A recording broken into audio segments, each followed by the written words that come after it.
Cool. Should we get cracking? How much time have you got? Are you okay for time or? Till 12. Till 12. Kathy's got a session at 12. All right. Well, let's get cracking then, because what does that give us? About an hour and 20 minutes. Saying hello. Hey, Kathy. Good to see you. See your hand at least. Wonderful. Well, let's get cracking then, because we only have an hour and 20 minutes, and I know that both of us can talk forever. Why don't you introduce yourself a little bit? Maybe give people an idea of who you are, and then we can kind of talk a bit about your journey and then whatever theological stuff we end up going into. But yeah, like, okay, then. Who are you? What's some of your journey that's led you to here, the condensed version? Okay, well, okay. Well, I live in York in the UK. I was born in Newcastle. I came to York and to go to university, and after living back in Newcastle for a few years, decided to settle in York. I was born, I'm from a pretty middle-class background, a posh commuter town just outside of Newcastle. When I was 10, a church that was considered pretty lively. So, but I wasn't really that interested in the spiritual aspect. I really went to the youth group because my brother, who I really looked up to, said it was good. And there was a reputation of having lots of girls there. So basically, that was my motivation for going, just as a social thing. Yeah. There wasn't really much spiritual content in it, but we did sort of have a quote worship time every week. And really, I suppose I've been going about 6 months. I was 14, and we were singing a song, and as we sung that song about Jesus, I just felt just a wave of sort of love and forgiveness sort of flow through my body. So I didn't pray any prayer or anything like that, but I knew I was different from that point on. But I didn't know what had happened to me because the gospel really wasn't explained in that group. And it was and I woke up the next morning feeling absolutely, just completely clean, completely loved. My behavior and my language and everything changed overnight, but I didn't realize what it was. And then after about 6 months, I actually approached one of the leaders of the youth group and said, I explained my experience and basically said, "Oh, you've become a Christian," basically left it at that. But from that time, I just spontaneously, wanted to pray and started reading the Bible. Nobody told me to do these things. I just wanted to. And within the limited framework of that context, I sort of I grew pretty much in my relationship with God steadily.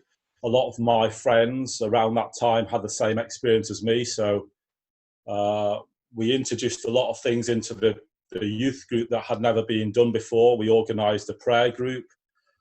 We asked whether the leaders would allow 2 or 3 people of the youth to come onto the committee that decided the programme. So I was invited to do that. So within that framework, we were considered the sort of the keen ones, Yeah. And that carried on until 1981, when I went away to college to study in Huddersfield. That was initially, but when I got to Huddersfield, I couldn't find any churches that suited me, that I liked. The Methodist churches in Huddersfield, which was my first port of call, seemed even dead to the one at home. But I did get involved with the Christian Union at Huddersfield, and after a few weeks, one of the guys from the Christian Union said, "Why don't you come and try our church?" And that was when the house church movement in the UK was exploding. Right. So okay. that was like the charismatic house church. Gosh. And like the first week I went there, I thought, this is home for me, Yeah. And I liked everything about it, the worship. And nobody had sort of prayed for me to speak in tongues or anything, but when they started singing in tongues, I just did it, you know. So wow. All my experiences have been nobody's sort of prayed for me, or, you know, I haven't said a prayer myself. It's been spontaneous. So yeah. I absolutely, I'm the type of person who goes at everything I do full bore. So I just dived into that with everything I had, and people recognised from then that I sort of had what they called a prophetic gifting. So I was sharing stuff that I felt that God was saying to me, you know, in those meetings. Sure. I was sort of only 18 at the time, so, and I think they were sort of identifying some sort of leadership thing in me. So I was sort of being groomed or steered in that direction. So sure. that's what happened there. And then but the course that I was doing there just really wasn't suited to me, and I was really bad at it. So I left Huddersfield after my first year because I failed the course, and I came back home. And I came back home with a very arrogant and immature attitude. Sort of, I went to the leaders of the Methodist Church and the leaders of the youth group and told them they were all wrong, and you know, why aren't they doing this? You know, why don't they believe in the Holy Spirit? You know, blah blah blah. Sure. You know, and I was probably right in what I was saying, but I had a terrible attitude. You know. Yeah. And well, I mean, that's a teenage thing, isn't it? You find out new things at 18 and you're like, well, I finally figured it out. And why are all these people wrong? I need to fix it for them. You could put any kind of like model in that package, and a teenager's going to probably turn around and go, Mom, Dad, you're wrong. Why are you telling me this? Or, yeah. The problem is that the town I was living in is quite isolated, and I didn't drive at the time. So I had your limited options, nowhere to go. So for about a year, I was sort of, I had no church to go to. So I was just sort of doing my own thing, like spiritually and stuff. And really, I didn't know what to do, because the only two things I was really good at was sport and cooking. And the course that I'd done in Huddersfield was a catering course, and I bombed out of that. And I didn't know whether you could do sport as a career unless you were a professional sportsman, which I wasn't good enough to be. Yeah. So I really didn't know what to do. I didn't know where my future was. And then one of my old teachers from school, I did quite a lot of coaching during that time at my old high school, sports coaching with younger children. And one of the teachers said, there's a place in York that's doing, degrees in sports that are not teaching degrees. You should look into that. So I applied for that and got in. So I came to York in 1983 to study sports science, and all the courses at that time were joint courses, so I had to pick another subject. So I picked theology. So I did a joint degree in sports science and theology, and I was that's an interesting I was the combo. only one in the whole university that did that course. Yeah, that doesn't surprise me. That that's a funny combo. That's what led me to York, and I absolutely loved the course. And there's like a big sort of charismatic evangelical Church of England church in York, quite famous, called St.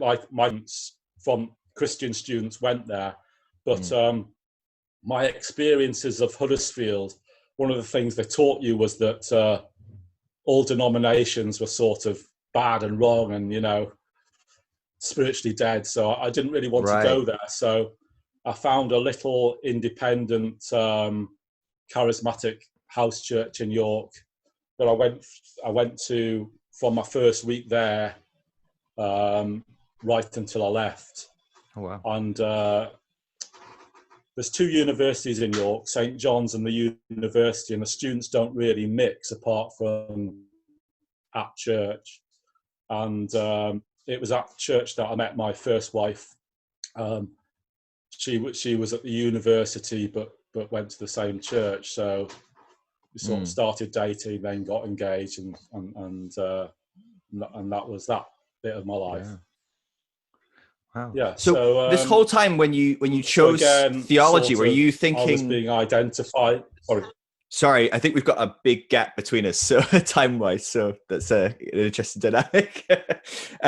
But what was your thought in picking theology? Was it just I want to learn more, I want to develop more, or were you thinking, oh, actually, I'm not sure what I'll do with science, the sports science stuff. Maybe I want to go into some sort of theological church thing. Like, what was your thinking between picking theology at university?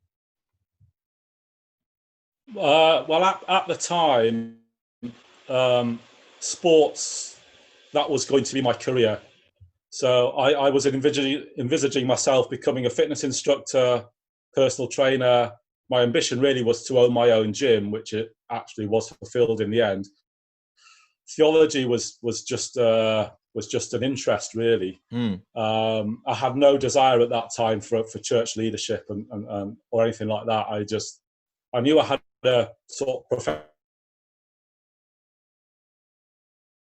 prophetic gifting, and I was developing like a worship leading gift. Theology course, there was like a group of people who were Christians and a group of people who were non-believers and were just studying theology as an academic subject.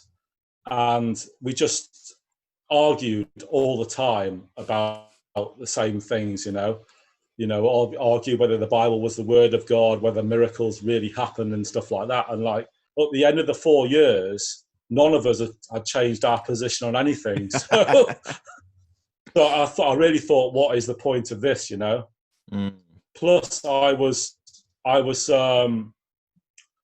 very, arrogant in that I wouldn't write stuff that I didn't believe. So in my essays, I wouldn't write that, the miracles never happen and stuff like that. It was just their perspective, because I couldn't bring myself to do it. And like the theology lecturer said, well, you can write anything you want as long as you can back it up.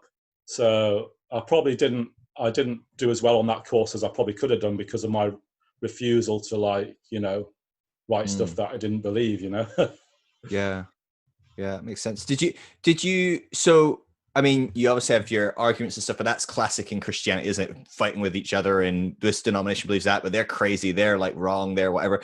But like at some level, on an academic level, like even if you're not going to write because, well, I don't believe that, I don't think it's right, generally speaking, you're encouraged to really study alternative beliefs and things like that. Did you find yourself being held back from even looking into like things that were quite different, or do you feel like you did that but you still just weren't convinced? Or how did you engage with that on that kind of academic level? Did you find your because I think a lot of Christians, very passionate Christians, which you obviously are, or certainly were at that time, were very passionate. I know you're very passionate now, that's not the question, that's for sure.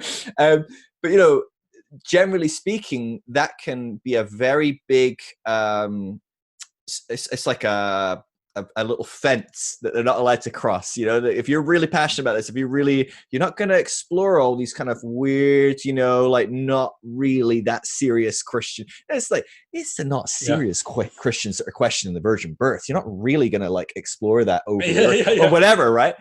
Did you find yourself in that kind of dynamic, or did you not really worry too much about that stuff?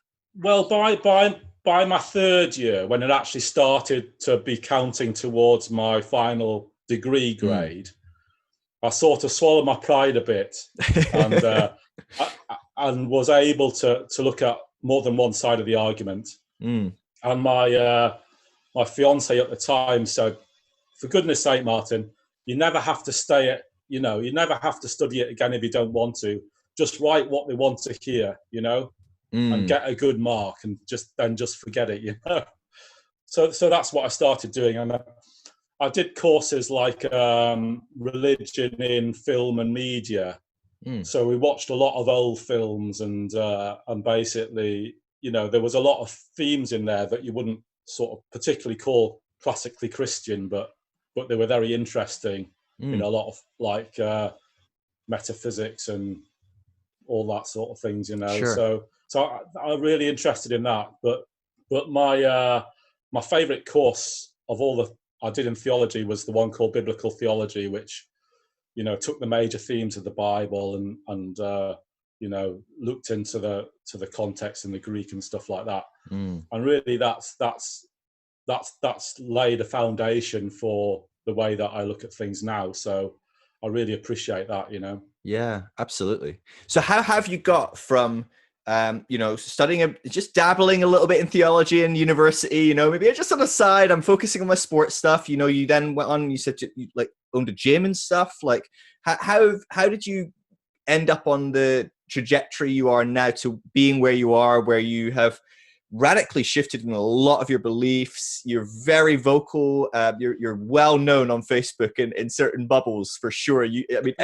every time someone says, "Oh, do you know about this Facebook group? I'll join it," and you're in there talking to people. Like you're everywhere on Facebook. I go, Martin Fell, and what's funny is I get like loads of friend requests constantly, and I don't add people on Facebook unless I know them personally. So I've got a list of like hundreds of them, and every now and again I'll open it just to check in case someone I know has added me and I've missed it, and I open it. And it's not personal. I'm like, that's just a personal bubble for me.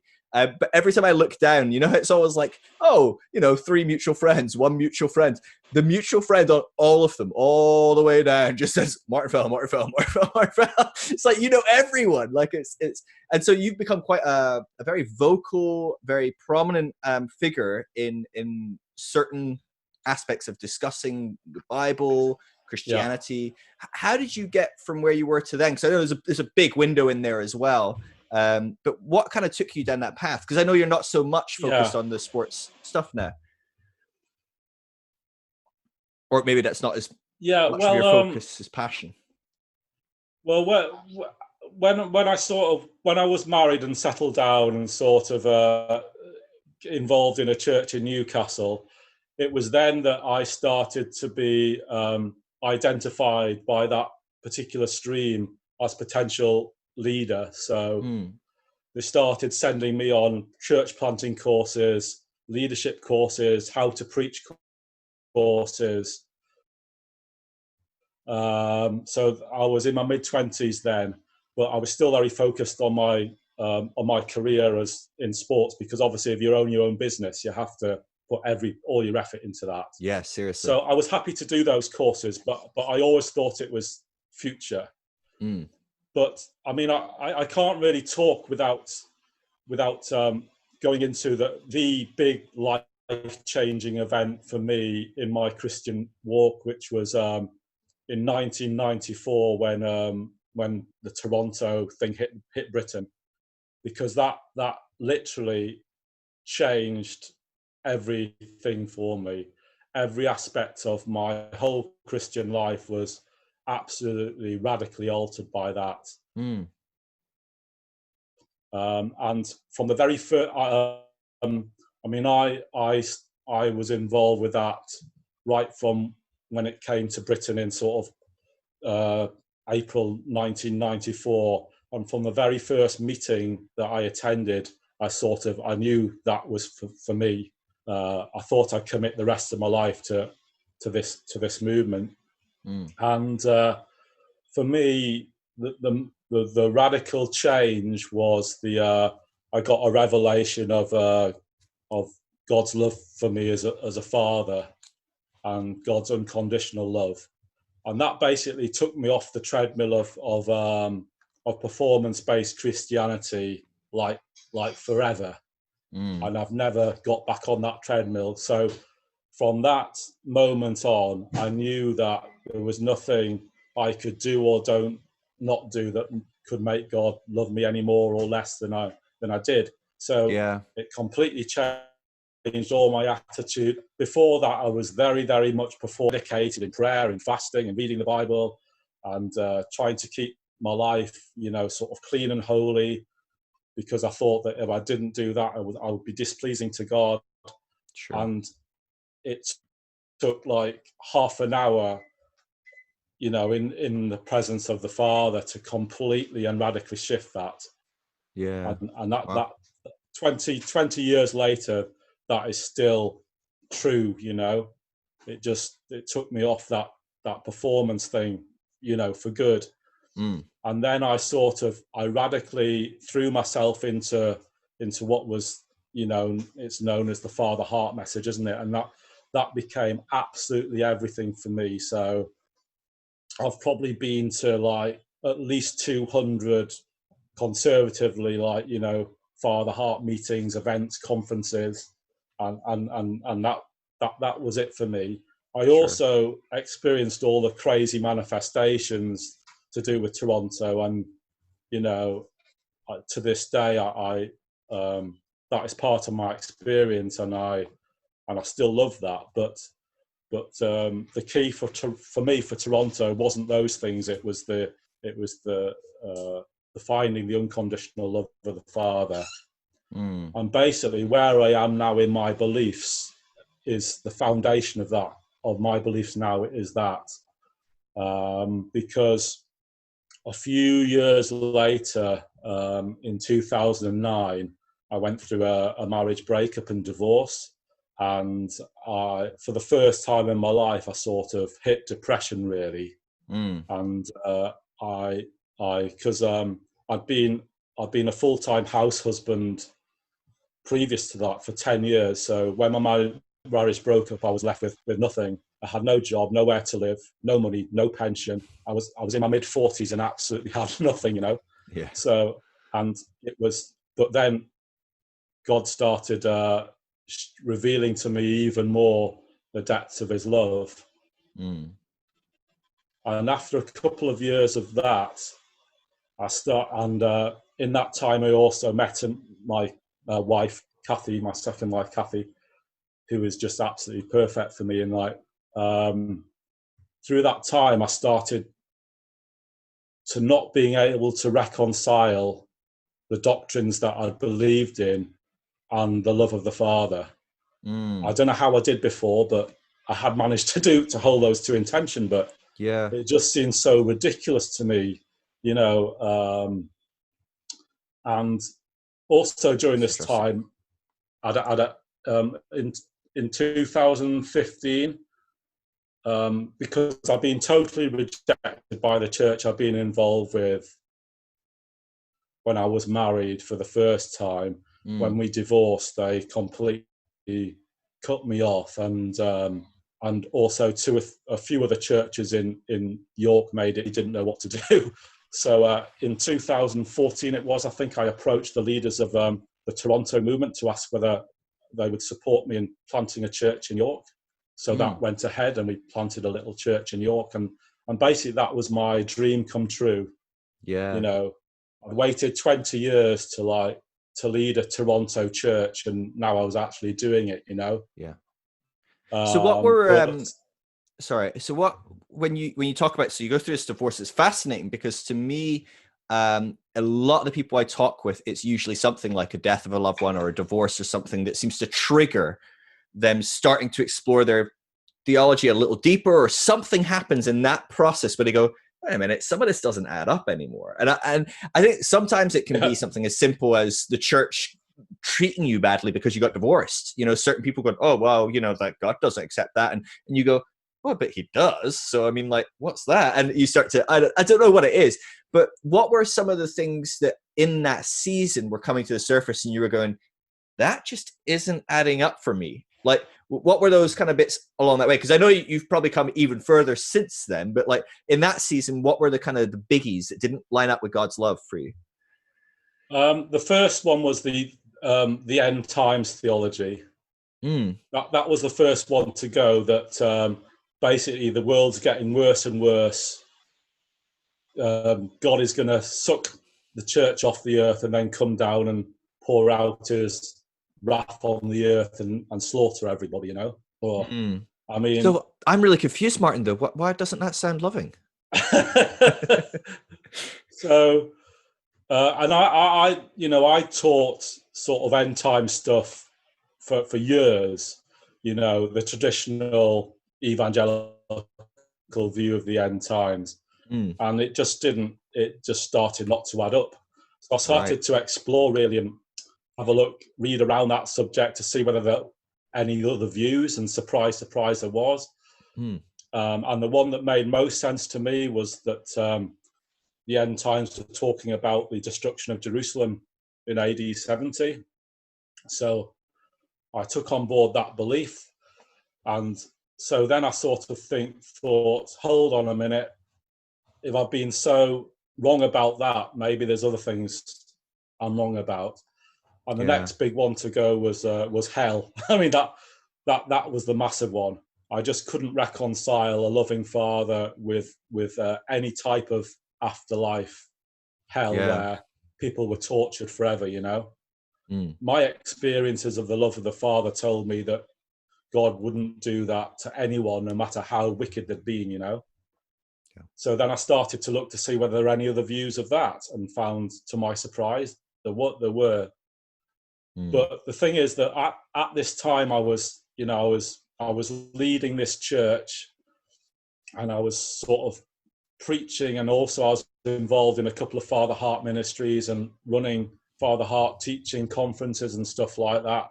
And I thought that this was going to be my life for the rest of my life, you know. Yeah.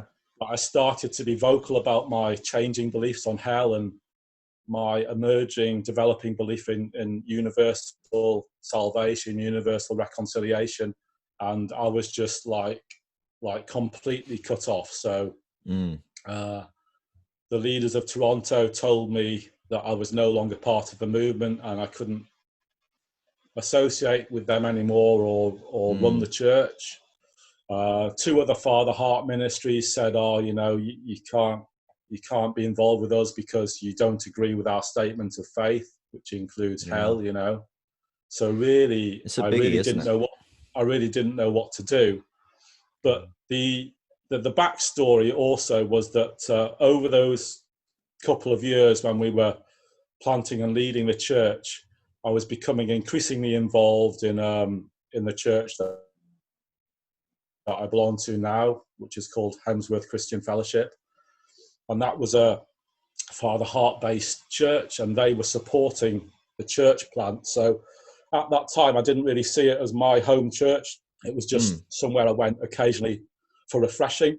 But whereas when I went through my divorce, they were the only people who had supported me and helped me through that. Wow. So they were putting, their beliefs into action in the way that they loved and supported me, you know. And the leader of that church, Ollie, had become my best friend, and his wife, with friends with Kathy. So really, that was like a massive help to me. And I didn't know it at the time, but Ollie and Jenny, the leaders, were going through the same process as I was, in sort of looking at their beliefs and them not being compatible with the love of the Father. So it was like a parallel journey. So really, after, for me, like the losing the doctrine of hell was like the domino really that set off everything else. So then I started to look in various views of the cross, and I very quickly ditched penal substitution. So that went. I stopped believing that there was a real ontological being devil. So that went. I stopped believing in inerrancy of scripture. So that went. So basically, once I took that block out of hell, you know, it opened the dam. And it sounds like it. You tiptoed onto the slippery slope, and then you just flew down. yeah. Wow. So like it fascinates me, and I don't want to go into mudslinging and all that stuff, and I know you've no interest in doing that either. You know, bygones are bygones with that sort of thing. But it does fascinate me, and not all of the church is against having different views of hell. There's a lot of the church that is quite open to the different views of hell, mostly within the kind of mainline traditions, you know, which obviously, when you're like part of the charismatic or the evangelicals, we look at that as like, oh yeah, but they're not really Christian or whatever. You know, we just, it's so like dualistic and so in and out and whatever. But so I'm not saying that all of the church is so anti you believing something different about hell, but much of it is. What do you think it is about that particular topic that causes such tension, such demonization of different views within, you know, maybe your world is kind of charismatic, evangelical. What do you think it is about that? Because it does seem the common response of leaders when people start, you know, entertaining things around that. You look at someone like Rob Bell, right, with his Love Wins. I mean, the guy was one of the most popular evangelical people on the planet. I mean, everyone loved Rob Bell. I mean, I was in one of the most conservative churches in the world and we used his stuff. You know what I mean? Like, everyone loved him. He was like the cool, hip guy that made evangelical theology accessible and hip. And yet he brings out a trailer about a book that even asks the question, doesn't even like promote the answer, but just the trailer was enough for the church to go, all right, you're out. You're no longer a part of us. I mean, it's absolutely fascinating for me because, you know, we were running quite popular events that people from all over the country were coming to. I mean, literally from all over the country, you know, teaching the Fatherheart message. And when it started to sort of get out that I didn't believe in hell, you know, every time we had like a question and answer session, you know, people would ask me. And I didn't want to really teach on it. I wanted to teach on the Father's love, you know. That's what the event was about. But if they kept pressing me, I'd sort of say what I believed about hell. And then, like, the next day I get all these messages and phone calls saying, oh, Martin, you know, the teaching we've heard on the Fatherheart has like radically and completely changed our lives forever. But we can't come to your meetings anymore because you're a false teacher, you know. I'm thinking, what the heck, you know? Yeah. You know, the people who a day ago were absolutely loving it and like absolutely transformational teaching are now saying I'm a false teacher all of a sudden, you know? Yeah. It's like, and I think the deal is that I think a lot of people sitting in the pew or the chairs in the average evangelical charismatic church don't really believe in hell. Yeah, I would agree. If you were to ask them, but there's so much vested interest in them not rocking the boat and not being kicked out cold-shouldered that they stay quiet. It was so bad for me because I was in a leadership position and my sort of overseers or people in leadership above me couldn't have me preaching stuff that wasn't in line with their statement of belief and that they completely disagree with, which is fair enough. I mean, the way they did it to me was absolutely terrible because, you know, we didn't discuss it at all. They just told me I'd left, you know. Wow. So that was bad. But I can understand why they did it, because if they absolutely believe that my teaching was false, then fair enough, I shouldn't be leading one of their churches. Sure. You know, I accept that. But I think with the hell thing, I think it's our desire for retribution and punishment, and mankind's retributive justice system that we project onto God, which is why it's so difficult to shift the hell thing, because it's not fair that evil people get away with it, you know. Yeah, and we all feel like that, right? On some level, we've all seen that. Yeah. You know, you read through like the Psalms and he's going like, why? You know, I was good and you did nothing. And then this guy's bad and he gets everything. Or the prophets, you know, read it and people are complaining about it. And you go, yeah, I felt like that too, right? I've been pissed off with people getting away with all sorts and I'm doing the right thing. And like, it's understandable for sure. I get that. Like, I understand why people struggle with that dynamic. Yeah, so I really think that is the main root of why the health thing is so hard to shift, because it's just our desire for vengeance and retribution. And the other thing is that if you take like a plain literal reading of the Bible, it's in the Bible, you know? Yeah. So and people have been programmed for like years and years, decades, probably centuries, just to believe what's in the Bible, or to believe what their pastor tells them what is in the Bible, you know. Sure. And you know, I'm pretty convinced that, you know, once you look into the context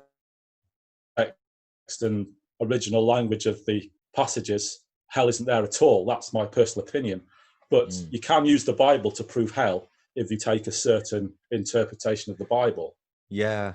And it's tough as well, because a clean, that's what the Bible says. There is certainly at least a few passages that certainly on the face of them go, hey, everyone's going to get saved. And there's a lot of verses that on the face of them at least promote annihilationism. And so, but we don't just believe what the Bible says with those verses. We do it with the other ones. And so there's automatically some sort of like bias or a preconditioning to go, oh, I'm just believing what the Bible says when it supports this thing I've already been taught or believe. Or I mean, I get told all the time that I don't believe the Bible, I twist the scriptures, etc., etc. I mean, I get told that on a daily basis. But when I go through the verses that seem on the face of it to very strongly support universal salvation, they completely ignore that, you know, and like, you know, if it says all people, then it means all people. But they come, well, it doesn't really mean all people, you know? It's like, you're doing that to what you accuse me of, you know? Which is, again, that's okay. That's a fair hermeneutical process to go, well, when I break it down in the context, I don't think it means all. I'm like, okay, cool. But you have to then accept that I use the same processes on a different type of passage to come to a different conclusion, and then just go, I just disagree with you. But like, you can't say what I'm doing is invalid when you're doing the same thing for other Bible verses to make yourself feel comfortable, you know? But I mean, fascinating. You know, if you've moved beyond believing that the Bible is inerrant, and you're discussing these issues with someone who believes the Bible is inerrant, it's almost like a pointless. It's a pointless exercise. You're never going to see things the same way, you know. You're talking about what sounds like an extremely like harsh shift in your life, where you're doing this thing that you probably never even set out to do initially, you know, when you're first training and different things like that. You were never expecting to start a church, and yet you're saying, you know, you were just saying like, this is now the thing I was expecting to do till like the day I died. I was going to do this forever, you know. I was passionate about this church. And then it's this weird dynamic of when you're in a part of a church that is part of something bigger, a denomination or whatever, that denomination does have the power to go, we don't like that you're doing this, you're not doing it anymore. And that's kind of understandable. You know, if you're in a Baptist church and you start preaching something that the Baptists don't believe, it's fair that they go, hey, you can't do that, go be a Methodist pastor or whatever. So it's not to say that, you know, like, shame on them for kicking you out or anything. I'm sure that they could have done it differently or whatever, but it is to say that's a really hard dynamic. And I know a lot of people that deconstruct on different levels of engagement with the church have that experience where overnight it's like, oh, I'm not a part of this. How did you navigate what, at least in your telling, it feels like a very sudden, extreme shift from, I'm doing this, I love doing this, I'm going to do this to the day I die, to, oh, I don't have a church anymore and I'm kind of booted out of this group that I love. What did that look like for you? Well, it was very difficult.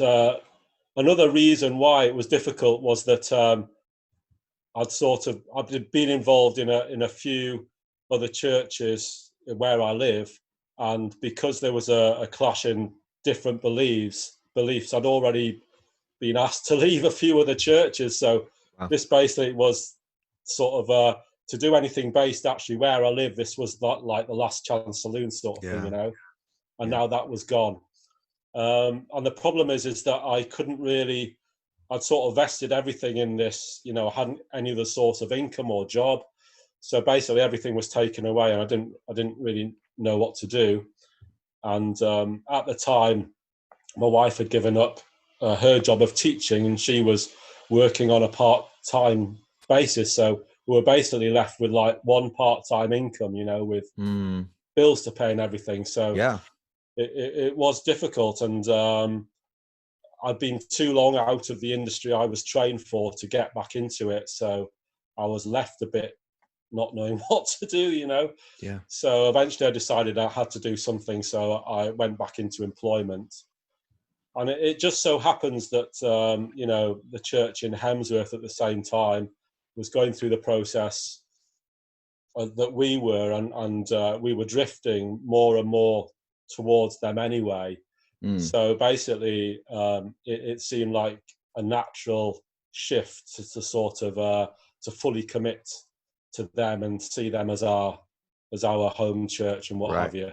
Yeah. And that really, without that, you know, I don't think, you know, we would have got through it, because we've got sort of absolutely no Christian friends at all in York. And most, you know, the church leaders in York actually passed an email around saying to have nothing to do with us. So we were completely ostracized. So, and it's still difficult because it's 40 miles away, that we don't have any support where we are, but at least we do have that support. So that's been a lifesaver for us. And then obviously we started contacting other people throughout the country. You know, you're one example that that became our friendship and support group. So yeah.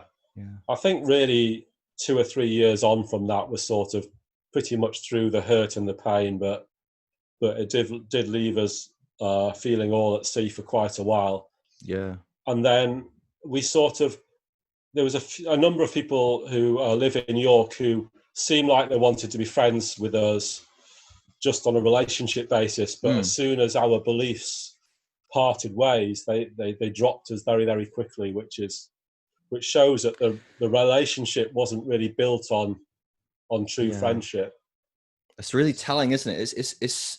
It just astonishes me again and again. It's happened to me. It's happened to countless people that I talk to day in, day out, that these relationships that sometimes go decades long. I mean, really deep relationships, people that, like, you know, looking at from the external, you would say, gosh, these people are like blood brothers. You know what I mean? These people would die for each other. And then they go, oh, one doesn't believe what the other believes suddenly. And they never talk to each other again. And you go, gosh, that one thing was whatever the one thing, you know, we can decide whether that's big or small. And I'm sure given different worldviews, it can be a huge thing. But it's astonishing to me. It really is. You know, it's akin to kind of parents kicking out their kid because they turn out to be gay or whatever. And it's like, to me, I'm like, whoa, you can disagree with that, but that's your kids. Like, that's kind of, but again, so rooted in these beliefs. It's wild to see, really wild.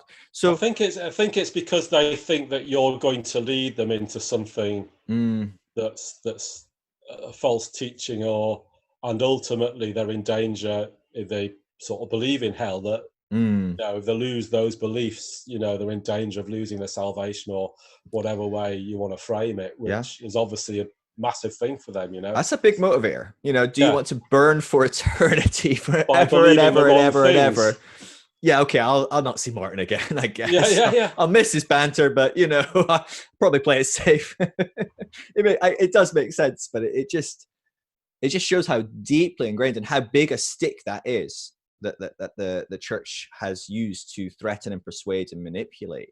Not necessarily intentionally or consciously, but that is the dynamic of it. Is a real threat. The amount of people I talk to that people message me and say, Phil, I've not believed in hell for almost a decade now, and yet I still wake up in like cold sweats, having had like nightmares that I'm going to go to hell because I don't believe in hell. And you're like, gosh, after like 10 years, people, it's still ingrained in them somehow. I mean, that's really why I sort of, you know, a lot of my focus of the things I say and talk about is about hell, because it's like it's the massive, it's the biggie, you know. And I think really until something is done about that, you know, the church isn't going to move on, because it keeps so many people in bondage to fear, you know. I mean, it's just the amount of times people tell me I'm going to hell for not believing in hell. I mean, that's just like, can they not see the contradiction there? You know, it's wild. It's a weird threat as well, because you're like, well, yeah, but I don't believe in that. You do realize it's like me saying like, well, because you don't believe in the flying spaghetti monster is going to get you. You're like, but I'm not worried about that. You know, like it's, why would I? That's a weird threat. You know, it's a huge one, and it seems to govern so much. And again, like I said, it does make sense. It makes sense if you really believe that. But it does mean that when you've got this hard line at some point, you're going to die, and that's it. There's no more grace. There's no more mercy. That's it. You've had that this long, and if you didn't do the right thing by then, whatever the right thing is, whether it's praying a prayer, going to church, believing in hell, not being gay, whatever the things are that you didn't screw up, and if you do screw up those, you're done, right? When there's that hard line, it does make exploration of the uncertain very, very dangerous. Yeah. And I understand that. So I do think you're right in that if we can topple, and there are arguments for eternal conscious torment. I'm not saying it's a stupid argument, right? There's an argument there in scripture and in church history, but at least if we can topple that podium position where nothing else can touch it, no other conversation can happen. If we can at least open up the conversation to like, hey, it could be that God's more gracious than that. Suddenly we go, okay, well now I'm free to at least look at the topic of homosexuality and see, is there room? Because if I get it wrong, God's gracious. He'll still be like, well, Phil, you got it wrong, but it's okay. We got eternity to figure these things out. But you can't do that. So many people, it's obvious when they talk to them that they don't even know that there have been alternative views by church history. And I think, that's pretty poor on the church's behalf, at least not to say, well, we believe in this, but this is another view that has been taught in church history, Yeah. I think it draws a line between, there's kind of, that would be a very academic approach to information. If you go to university, you find out, okay, here's the current theory, but here's all the theses that we dismantled as we got to that point, and this is the most likely. But actually, there's some other new ideas popping around, and some of these old ideas maybe actually that we haven't actually completely killed them, and they might pop up with some new information. It will share like on the whole, so you understand the whole breadth, and you can make a well-informed decision, or you can research in the right directions. And yet the church's job is not to do that, at least as the church understands itself today. The church's job is to brainwash. And I mean that in its most innocent sense. That I mean that in the sense of like, well, you want to teach people good, in a sense, if you bring up your kids, you want to brainwash them in loving people, or So I'm not even saying that necessarily like teaching someone one ideology is necessarily a bad thing. I don't want to give my 6-year-old Mein Kampf and go, well, read this and see what you think. Maybe I don't know. I think that's probably not the best model. So I understand when you go, well, the eternity is on this. What if they do measure up all the different options and pick the wrong one? I think it's better we just tell people we have figured it out, and we know we figured it out, us at the top in the power with the edge. But it really does. It stops any form of discussion on a whole host of things that even if hell isn't to be discussed, so many other things are certainly open to discussion. I mean, it's just, it is I do think that the gospel needs to be able to be understood at a childlike level, that anyone can understand. But on the other hand, if you're giving the Bible, an English translation of a Bible to someone without at least some rudimentary understanding of how to handle it, how it was written, context, etc., it's a very dangerous thing to do.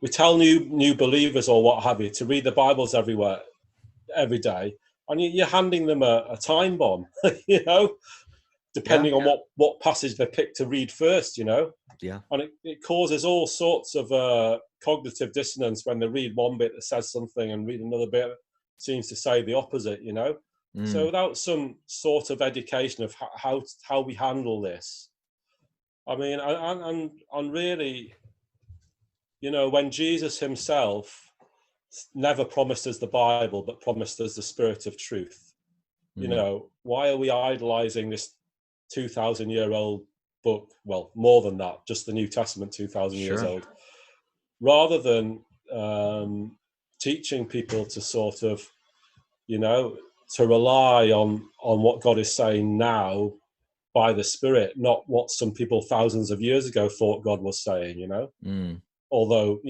obviously, I do believe that what they wrote down was inspired. It wasn't. It was inspired through people who then interpreted what was being inspired to them. So it's not dictation. It's not mind control. I think, and for people who are, have the responsibility to teach people and preach to people, basically they are really most of the time preaching confirmation bias. They're preaching stuff that they want people to believe, or they're trying to reinforce a belief. Yeah. That's probably a sidetrack from what we were talking about. No, it's good. This is all really interesting. This is the sort of thing I wanted to chat with you about, because I know that you think about this stuff a lot. You're very vocal about this stuff. And you are. What fascinates me about you, Martin, is a lot of people just move on from having these in-depth, what to me at times can be so mundane debates about, well, this scripture says this and this scripture. And what fascinates me about you, Martin, is you are happy to have those conversations to the day you die. It feels, everywhere I go on Facebook or elsewhere, you're somewhere and you're trying to help people see that the Bible can be seen from a different lens and a different perspective. And I do that a little bit, but honestly, I'm like, gosh, I can't be bothered. And you are relentless about it. And I really appreciate that, because I do think you see this again and again and again with people that deconstruct, that move on to a new position.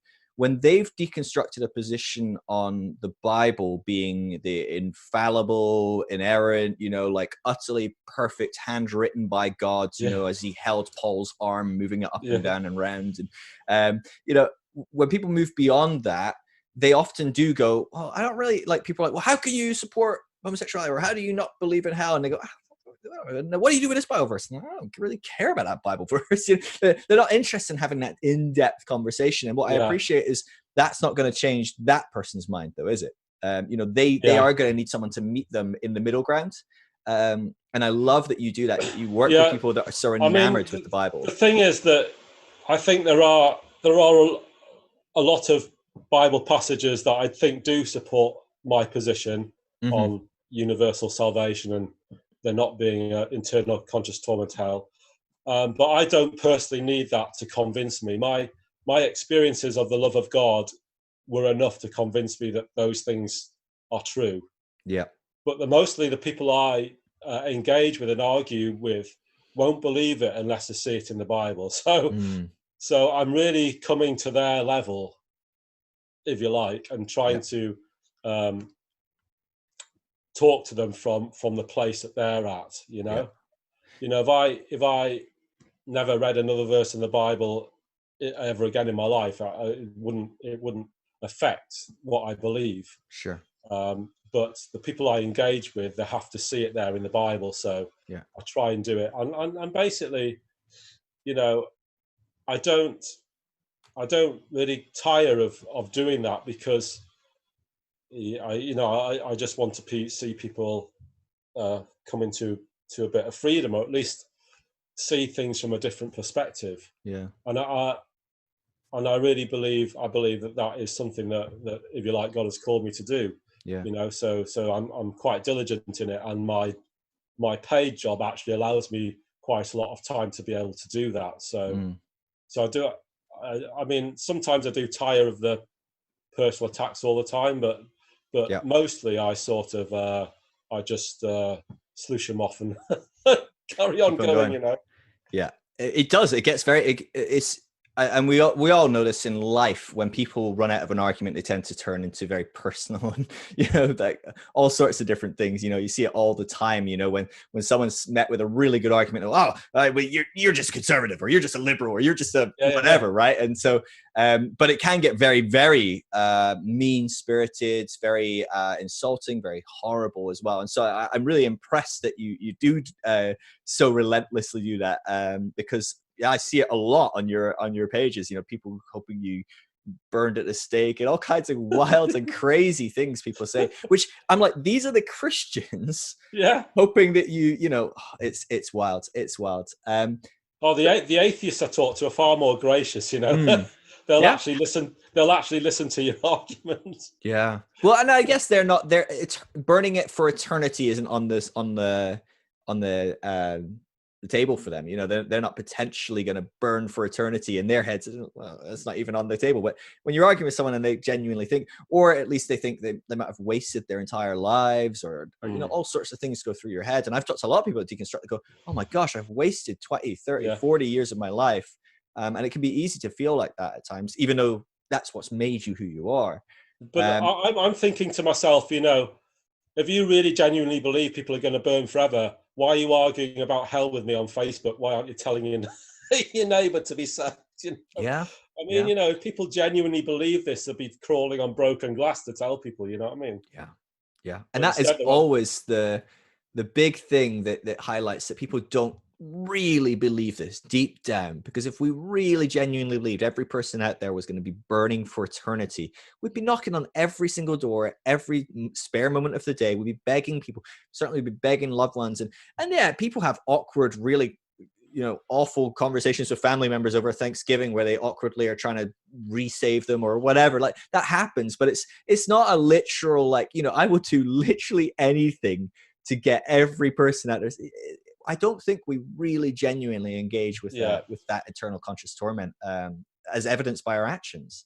So something that intrigues me then, Martin, because for me, you're having these conversations focused around the Bible to try and show people a different perspective on hell, or, you know, you talk about quite a few different topics, you know, violence, penal substitution, things like that. But you look at, let's say, something like hell. We look at that and people go, well, that's what the Bible says. It clearly says eternal conscious torment. And you're going, well, actually, hold on, look, there's a couple of verses here that I think are very hard to interpret as eternal conscious torment, more likely to be universal. Now, what's interesting is you and I probably, I'm pretty sure we would agree on this. I feel like we've had the conversation on this before. We would agree that in the Bible, there are multiple opinions, multiple verses that would be different, you know? So you'd have a Bible, there might be a Bible verse that supports eternal conscious torment, and there might be a Bible verse that supports the universalism. And that for you go, yeah, I can bear with that and I can cope with that. And then I reason and think, well, which Bible verse holds more weight for me? Which one do I think is better? Most people you're talking to, though, don't think that. They literally think that every Bible verse is interwoven, interlinked, and all point to exactly the same theology. Just people struggle maybe to figure it out, but they've obviously figured it out, obviously.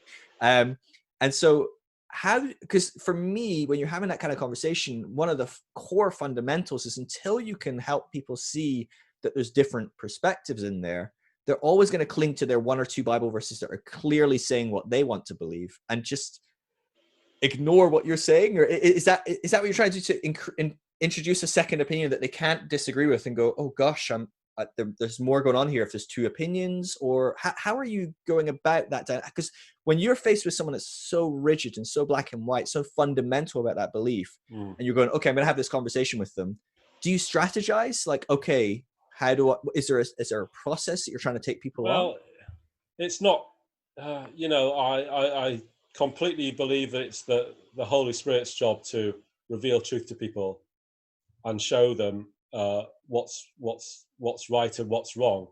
But if people are so rigid and have been in a system for, you know, sometimes decades, it's, you know, unless, you know, God completely comes and completely railroads them, they need a spark to start thinking that there might be another perspective.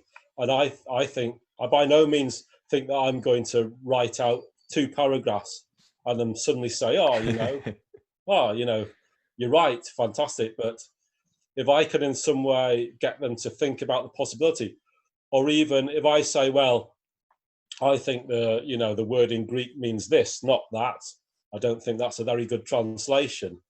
Even if it gets them to have a look at a concordance or a lexicon to see whether what I'm saying holds any weight, that's basically enough for me.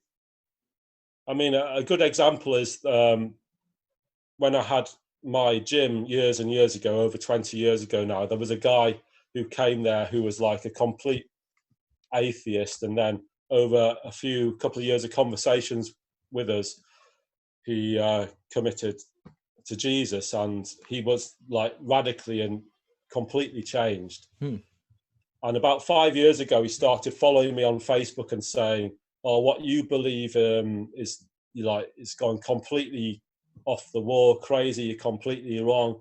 What's happened to the you of, like, you know, when we first met, you know, blah, blah, blah, blah.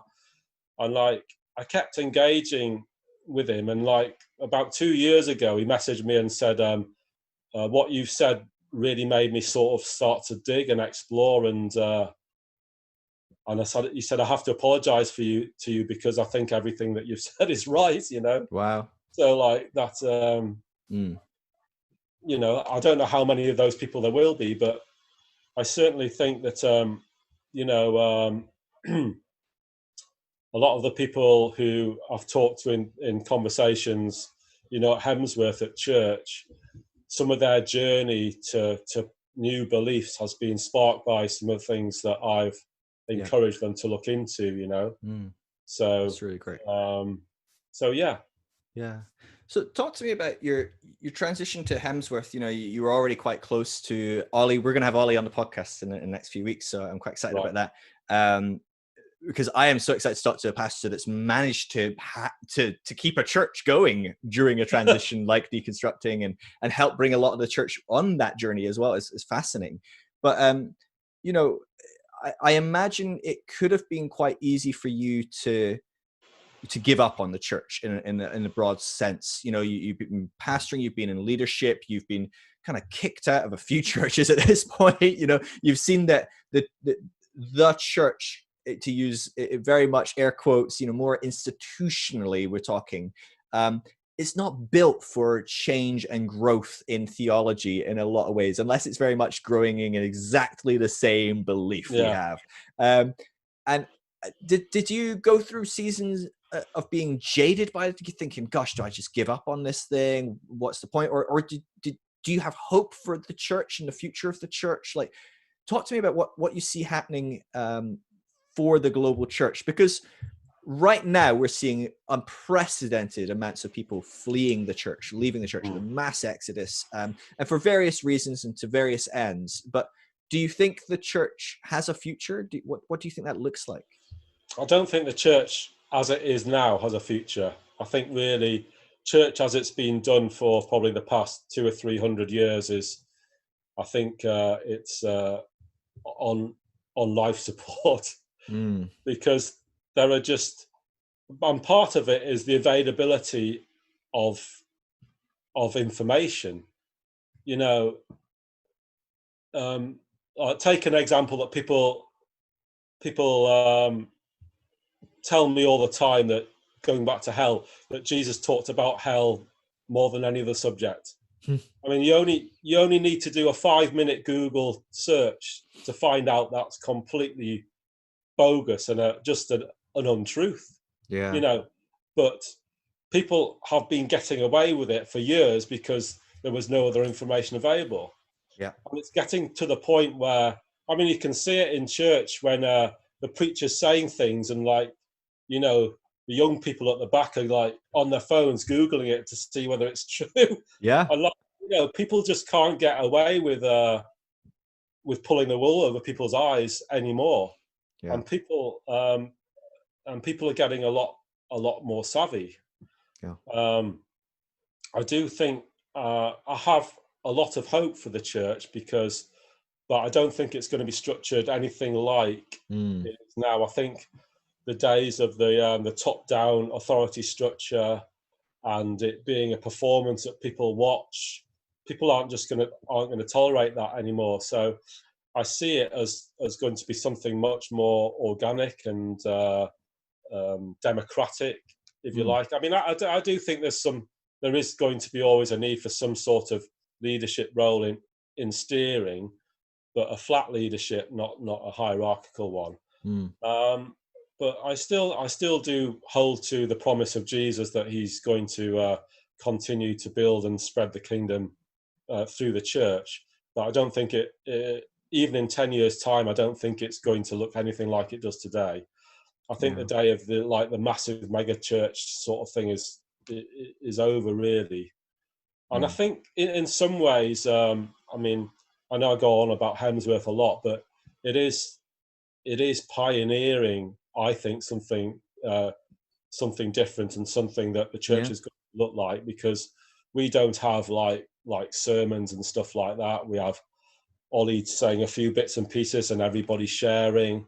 You know, we use so-called secular songs all the time, you know, and it's been, you know, that I mean, the church would still call itself, this is Hemsworth, would still call itself an evangelical church, but it doesn't hold to any of the evangelical doctrines. I mean, it's got rid of hell, it's got rid of penal substitution, it's got rid of inerrancy, it's totally inclusive of LGBT. I mean, it's just, I mean, for me, I know that if it wasn't for there, I would not be in church, because I don't think any other church would put up with me, because I'm too, I just can't sit there and listen to baloney being taught, you know. I have to say something, and that's obviously got me into a lot of trouble in the past, you know. Yeah. And it's interesting because the sort of beliefs we have, and Ollie and his wife Jenny have, we sort of, it started out where, because we meet them once a month for lunch, me and Kathy and Ollie and Jenny. Right. And it started out that we would just talk about these issues when we were alone together, and you know, it came out quite quickly that they sort of were on the same page as us in their beliefs. But Ollie, despite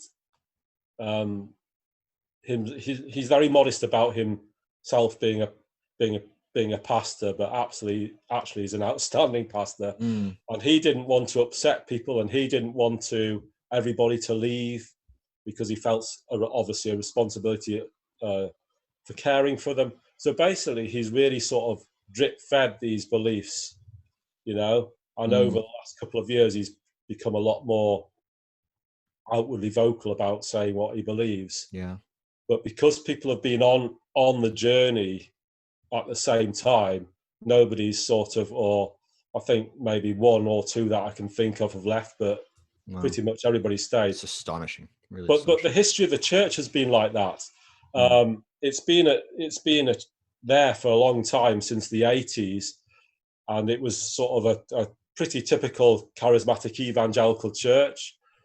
And then the leader who was there before Ollie, he went to like Toronto and got completely wrecked, came back and said, like, this is the way we're going to do things, like, you know, the Father's love, ministry times, and etc. And like 80% of the church left.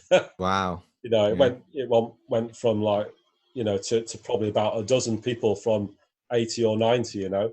Yeah. But they kept on the same message, and the numbers built up again. And then there was another shift in beliefs, and they went down again. But there's always been that core. Yeah. And I say this quite a lot, that people who have a security and a experiential knowledge of the love of God, in my experience, I'm not saying it's the same for everyone, but from the people I engage with, they handle the deconstruction process a lot. It's a lot easier for them, and they come out with something at the end. I find that people who have not had that foundation, who've had a more cerebral type of faith, when they find out like that, or when they begin to think that the Bible's inerrant, they just, oh well, we can't believe any of it, you know, and they just chuck everything out, you know. And I respect that that's part of people's journey, and that's where some people are at. But for me, losing all these that I see as pretty toxic beliefs has, you know, increased my love for God and passion for Jesus. It's even increased my love for the Bible. I use the Bible far more now than I did when I believed it was inerrant, because I couldn't handle the apparent contradictions. Yeah. Which I can now, you know, because I know more about how to handle it. And I just, I'm so grateful for my sort of 20 plus years of experiencing the Father's love, because that really has what is the thing that's kept me rooted and grounded, and it's made me come out of this process in a far better place than ever before. You know, I just feel I'm in a better place than ever before. So yeah, that's fascinating. That's really, really interesting. I say often, and it's entirely anecdotal. I don't know, like you, we don't have hard, cold facts about or data on this. Hopefully we will one day. But it feels like those that are in much more experientially driven types of faith, ones like charismatic, Pentecostal, not that they don't, read the Bible, have an intellectual faith. I'm not saying they don't, but they're driven by this kind of like, oh, I want to feel God. I want to know God and know his love and feel some sort of tangible experience or see some sort of tangible experience or something. People that have that, when they go through deconstruction, they let go of a lot of stuff. But it feels that they're very rarely able to go into a fully atheistic kind of mindset. They might become a bit agnostic. I'm not entirely sure what God is anymore, but I still kind of believe there's something there, or I can't let go of those experiences. They're too tangible and real for me. Whereas a lot of other people, like you're saying, that are more just very driven by the intellectual pursuit of faith, they can often go through, whether they stay there or move on into something else later. They often go into more of an atheistic season because they don't have as much of a tangible experience. Now, I know a lot of charismatic people that have tangible experiences that still become atheists and go through atheist seasons because they can go, well, yeah, I did have that, and it was very meaningful at the time, and it was very powerful. But actually, looking back, I can probably tell you how it was a rush of this hormone, or it was a bit of groupthink or what. So it's not a black and white thing, but it is interesting, people that have these profound experiences, and I'm not trying to minimize or elevate one group of people's experience above others, but people that are driven by, I want to have an experience, they seem to go through deconstruction, not in a better or healthier way either, because I don't even know if it's the best way to do it. Maybe they just are avoiding a whole bunch of questions that they'll have to ask later, or who knows. But they do seem to go through it without letting go of a divine being, for better or worse, who knows. I think that's an interesting observation, though, that you bring up. It's really interesting. So in your process, you've never let go of that dynamic. Would you still hold yourself to be quite charismatic? You believe like in God, experiencing God, absolutely. God doing things? I think I can sort of intellectualize, and I think I'm quite smart in Bible study and stuff like that, but I put experience of God probably above everything else. I would absolutely still call myself a charismatic. I absolutely believe in the Holy Spirit, the gifts of the Holy Spirit, as well. And I would want people to experience God all the time above understanding him through the Bible, which that obviously that is possible, and people do meet God through the scriptures, obviously, and I do as well. But I think God is an experiential being. God is love, and love is an experience and an emotion. So I really, without that, I don't really think there is. For me, much to Christianity. I think it's like supernatural from start to finish, So I would still put a very high place on that. That's really interesting. It's fantastic. I definitely come across less and less that the more I'm delving into the world of people that are going through deconstructions, deconversions, dechurching, all the different language behind different options of that. Less and less people that still hold on to those charismatic values, and haven't in some way, shape or form felt they had to let go of them, or felt they can explain them away, or whatever. And so it's really interesting to talk to someone that I do is find on the other this side. Talking to people who, some people have had the sort of experiences I've had, and some people haven't. And it's amazing how many people who have definitely had the sort of experience that I've had, sort of, a lot of them do sort of really dismiss them, and that was sort of chemicals, or group hypnotism or whatever, and that for me, I find that quite sad. And I've actually come under a bit of attack from those people, you know, when I do share some of the experiences I've had, you know, there's no way of proving them, they're not valid and stuff like that. Well, you know, I don't think they have a right to say that, because they were certainly valid to me, you know. Yeah.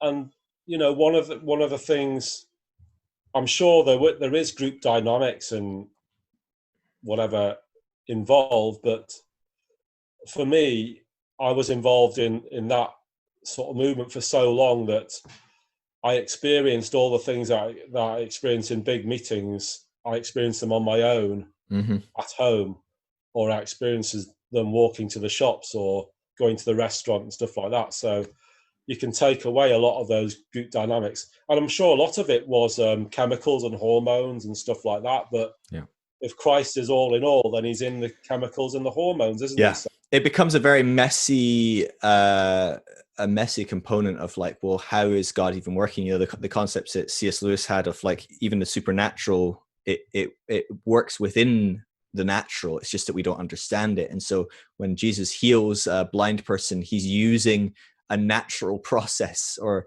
something, and we don't understand that. Or that's an opinion of many people. It's not necessarily how it works or not. Maybe God does something that's completely outside of that, or maybe, you know, something else was going on entirely. Maybe the story was fabricated by someone writing the book.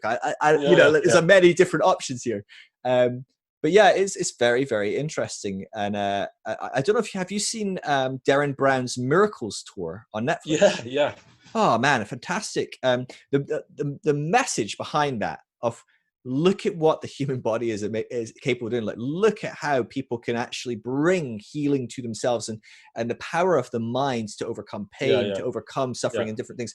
And so for me, like, I looked at that, and there's people today that, you know, I think it's 3 or 4 years on now, are still walking in some sort of healing that they received in his meetings. And for people that haven't seen it, you need to get on Netflix and watch Darren Brown's Miracles. It's fascinating. But he's an atheist. He comes from a Christian background. He grew up in Christianity, but he's an atheist, and he does a Christian healing meeting.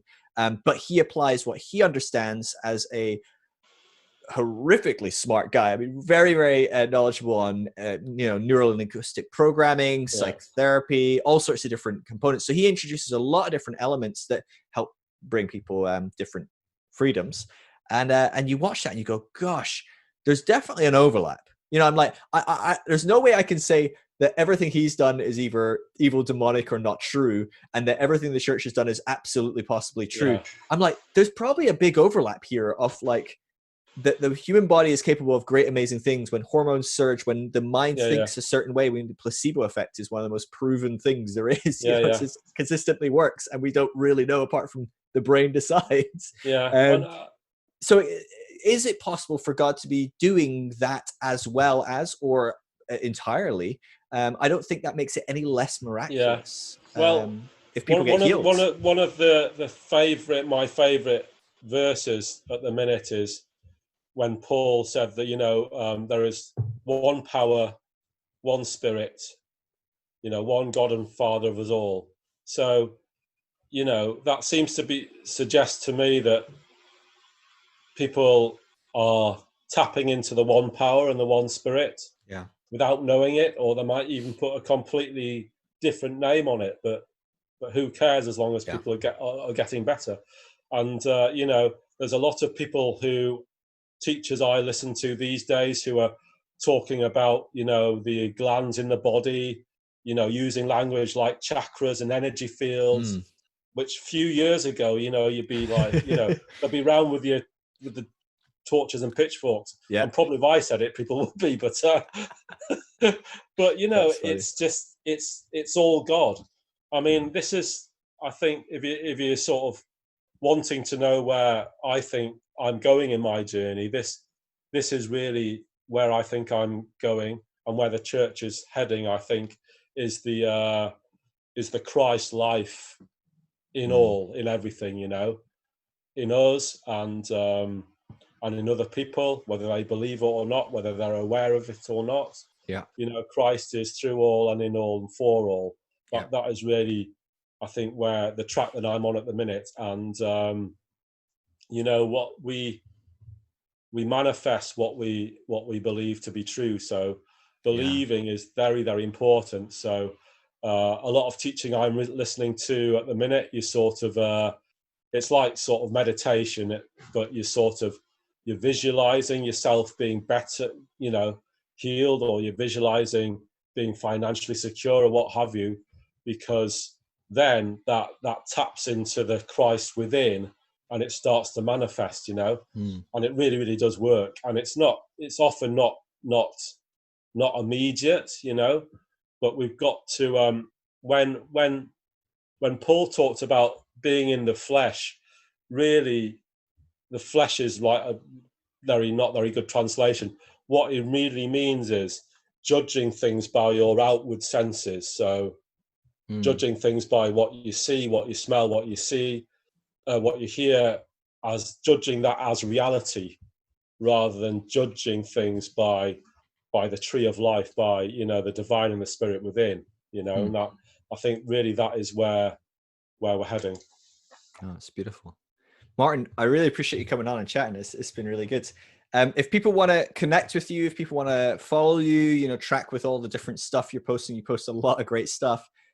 What's the best thing? Facebook? You're a big Facebook guy. Yeah, I'm on Facebook all the time. Okay. I've tried other things, WhatsApp and Instagram. I don't really find they suit me. So I'm like, yeah, Mr. Facebook. So awesome. I'll make sure your link is there. Martin Fell, and yeah, you'll find me there. And cool. You know, if you want to be part of some of there's some Facebook groups I'm part of that sort of are very much similar place to me in the journey. Sure. So if you private message me, then I'm a sort of admin of some of these groups, so I can join you to these groups, so you can connect with similar people. I'll make sure to note that in the I'll link to your Facebook profile, and then I'll note as well, get him a message. Let everyone, let Martin know as well if you enjoyed the thing. I'm sure he'll be pleased to know. He gets enough hate mail that he'll enjoy some good, positive, encouraging messages as well. But it's been great to have you on, man. I really, really loved it. I think you're a great friend before everything else, but I think you're a fascinating mind, a fascinating, unique expression of what this journey can look like. And I'm always fascinated by people that hold on to different parts of their journey as they progress. And I think you are not alone by any means, but you're somewhat of a rarity that has held on to a lot of their charismatic beliefs. Most people I know have kind of started to let go or just left them going, I don't know. And so it's really great to talk to people that do hold on to those things and understand where they're coming from. So, and that is as well part of being, I mean, again, to talk about, you know, Hemsworth for a minute, they absolutely put experiencing God as like top priority. So, you know, the sort of, not as much as it used to, but the sort of the manifestations that we saw at Toronto and stuff like that, you know, they still appear occasionally at the church. And, you know, it's all to do with the connecting with the heart and experiencing God in our hearts. Sometimes that has to bypass our brains, you know, but God knows how everybody's wired and meets people, you know, where they're at. So, I mean, I just absolutely love Phil. He's one of my favorite people, and like, I'm really privileged to count him a good friend. And yeah, I absolutely love doing things like this. Yeah. Wow. Wonderful. Well, hopefully you get to do more as well, because I love listening to the way you think. I spend a lot less time on Facebook these days. I hate Facebook so much. And so the downside of that is I don't see you as much. When I do go on, there's comments everywhere, you know, because it seems that you've taken over Facebook in my absence every few days. So I'm always inundated with all these profound thoughts or interesting conversations and comments. And so you're doing a great work. I really appreciate that you are, you have a desire to go into those people that have these very, what me and you would agree on as toxic foundations in their belief, and just maybe try and put some cracks in the foundations, you know, maybe see if we can encourage that. It's a beautiful amazing. ministry. I mean, these things are absolutely foundational to the church, you know, and you know, large sections of the church. And it's crazy to me that they actually expect the church to succeed in some way when these things are just so absolutely abominations, I think, you know. But there you go. Yeah, it's wild. It's really wild. Well, love you, my friend. Thank you for coming on, and we'll do it again, I'm sure, at some point. But I'll see you soon. Yeah, see you. Bye. Thank you. Love you, man.